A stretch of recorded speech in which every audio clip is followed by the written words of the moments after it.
And it says that she has inherited a substantial inheritance. So this book is inspiring me to talk about books. So this one follows three sisters, however.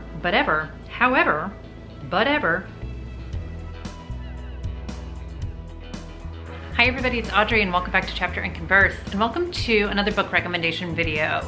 So I have been finding that I am reading books which are inspiring me to pick up other types of stories that are similar, or inspiring me to talk about specific books. So in this case, I just finished A Flickr in the Dark by Stacy Willingham, and I absolutely loved this book. I am not the slightest surprise that I absolutely love this book.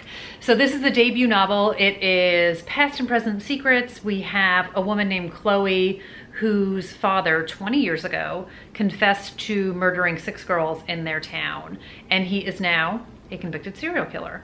And in the present day, girls start to go missing again in the MO of her father. And it begs the question of, is there a copycat out there, or did the police maybe not get it right the first time round? So this book is not inspiring me to talk about serial killers, which is probably a bit of a surprise, but to talk about complicated, messed up families. So suffice to say, when you find out your dad's a serial killer, it kind of blows up your world a little bit. So I thought I would talk about some other books with some complicated family relationships and messed up family ties.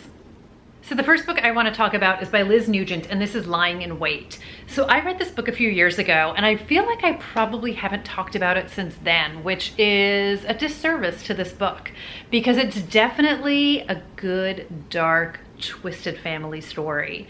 Now, when I read into this book, I think I very much had the expectation that this is a thriller. And I mentioned this in another video too, where like anything with mystery or murder or whatever in that area is called a thriller. And to me, thriller means fast paced.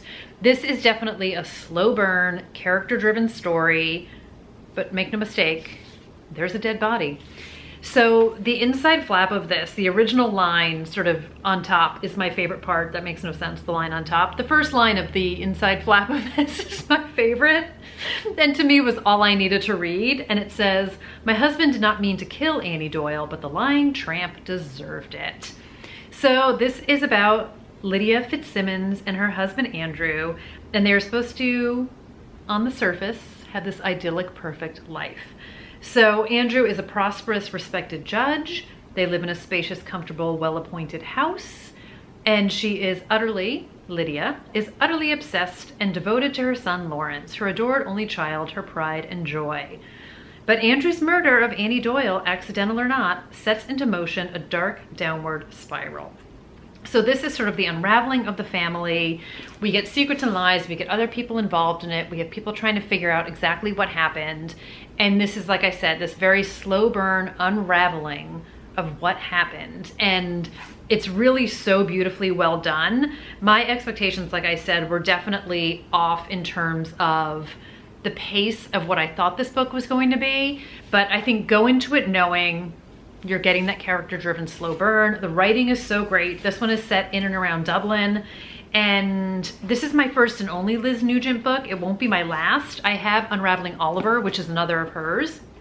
And I'm just really excited to dig into it. But yeah, I think when your husband murders someone, whether she deserved it or not, that probably makes for some family drama.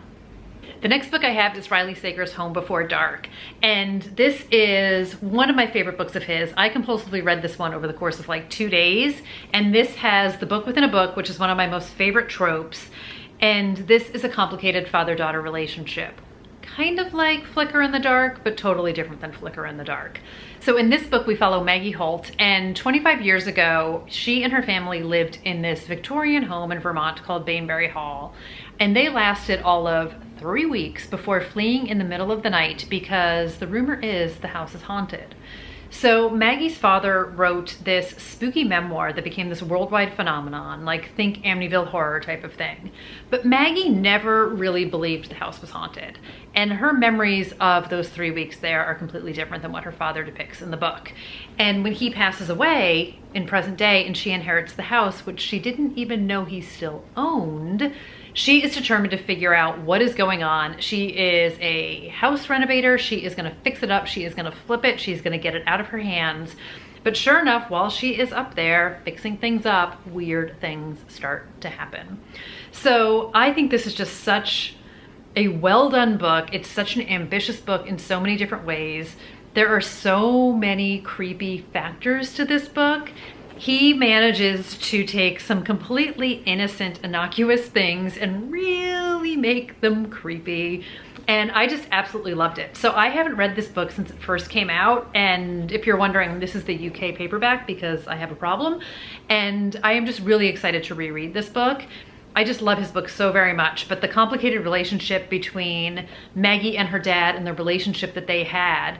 And we get to see, so like I said, it's the book within the book. So we get Maggie in present day renovating the house and having all the weird things happen to her. And then in the opposite chapters, we have the memoir her father actually wrote about living in Bainbury Hall and all the things that happened there. So you get to see the past unfold in his own book. And I just thought it was so well done, like I said, and just probably one of his finest endeavors with books, but what a great complicated father-daughter relationship. So if you're looking for a bit of sibling drama, I have He Started It by Samantha Downing. So this one is the road trip from hell, make no mistake about it. And in this one, we're following Beth, Portia, and Eddie, who are siblings. And it says, like all siblings, sometimes they don't get along. They just have better reasons than most. So their grandfather dies and he leaves a troubling specific condition in his will. For them to inherit his wealth, they're required to retake a road trip they took with him when they were children and scatter his ashes at the end of it. Of course, reuniting after all this time brings back memories of that ill-fated trip, memories of what went wrong. But that's not all they have to worry about. Someone is following them. Each of them is keeping secrets, and all of them are too aware of what happened last time, because you can't inherit the money if someone kills you first. So her first book, My Lovely Wife, was absolutely tremendous, and I'm not gonna lie, I completely devoured this book as well. I love her writing, I love the twists and turns, I love her dark and messed upness. I still need to read For Your Own Good, her latest one, but this one just has such messed up family dynamics to it, and we get to see the present day road trip and we get to live with them through part of the past road trip and just see how we got to where we are in this book. But messed up dynamic between them. Some of their partners are on the trip with them as well, and it just adds more tension and just escalates it all. But this is just such a great read, and I feel like I'm gonna say this over and over again, but this is another completely bingeable book and just really great, and makes you probably wish you didn't have siblings necessarily. I don't know. So the next book I have is about found family. Like, or are they found family?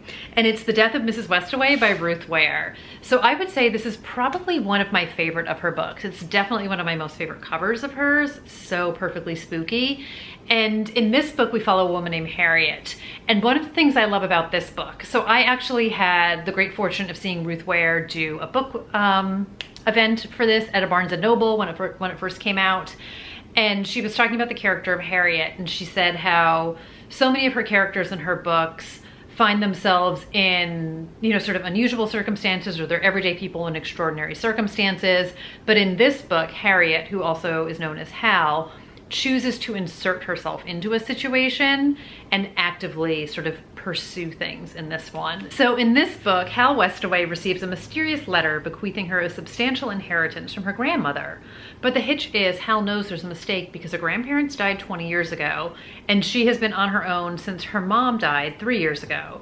So Hal, I want to say, is like in her early 20s. So she's an adult, but she doesn't have any family. She's on her own, and basically the bills are piling up. She is a tarot card reader on the boardwalk. She's not making a ton of money, and she needs some money. So Hal makes a decision to respond to the letter and see if maybe she can claim some of that money. So she finds herself at this sprawling estate in the English countryside, which I feel like has a bit of Mandalay vibes to it. And it's where the deceased Mrs. Westaway's family has gathered to pay their respects and claim their bequest. But it doesn't take long for Hal to realize that there's something very, very wrong about this strange situation, and the inheritance is at the center of it. So this is such a great mystery, and I really enjoyed this book. And again, Every time I do one of these book recommendation videos, you guys know I'm always like, man, I really need to reread that book, but I really need to reread this book. So many questions, so many great twists and turns. Again, I really enjoy her characters. I think Hal was so well crafted. And I love the idea, like she said, of someone who intentionally puts themselves in the situation rather than finds themselves in the situation and consciously is going after something that they know is wrong. So Hal knows the money isn't hers, but she's so desperate, she's gonna give it a go anyway. And this book is what happens. But like I said, so well done, completely gorgeous cover. And it's just such a great story about family. And then the last book I have is Malibu Rising by Taylor Jenkins Reid. So her new book, Carrie Soto is Back, is coming out later this summer. And we actually meet Carrie Soto in this book. But this book follows the Riva family, specifically the 4 children. And we get multiple timelines in this. So the core story takes place in 1983 in Malibu. And it is the end of the summer party that the Riva kids are famous for throwing. And we get to see basically their entire lives. And it is just such a great story about family and responsibility and siblings and parent-child relationships and forgiveness and love, and not quite like the sibling rivalry and He Started It, but all the complications of family and the relationships. So our main character in this one is Nina Riva, and she is the oldest daughter of the family, and then it's her brother Hud, her brother Jay, and her little sister Kit.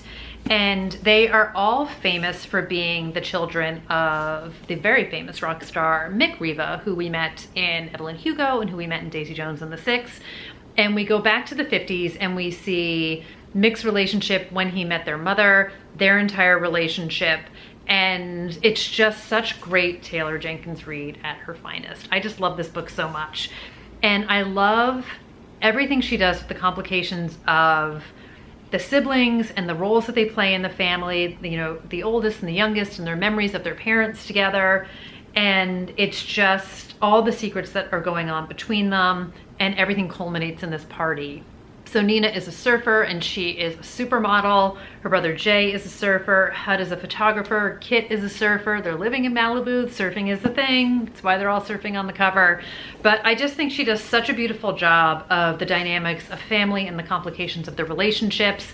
We also get to see, you know, spouses and partners of theirs, but it really is so much about this core family and the impact that their father and mother had on them and how they banded together as children and in so many ways raised themselves and were responsible for themselves. And it's just, I really feel like Taylor Jenkins Reid can do no wrong, but I really enjoyed this book so much. I loved being in Malibu in the 1980s. I love all her I love all her winks and nods to everything.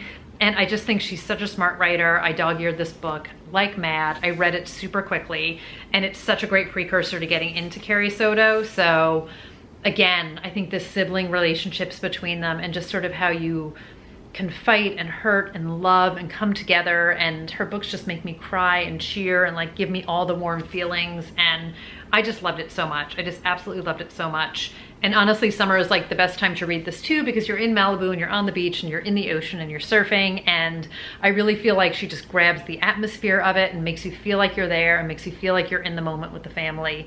And it's just absolutely terrific. And I find that there's always a part of her characters that you can relate to in one way or another, and there's such humanity and reality to them, and they're just, they feel like people you know, or feel like people you could know or be friends with. And I loved it so much. I'm gonna just stop saying it, but it's so true. Loved it.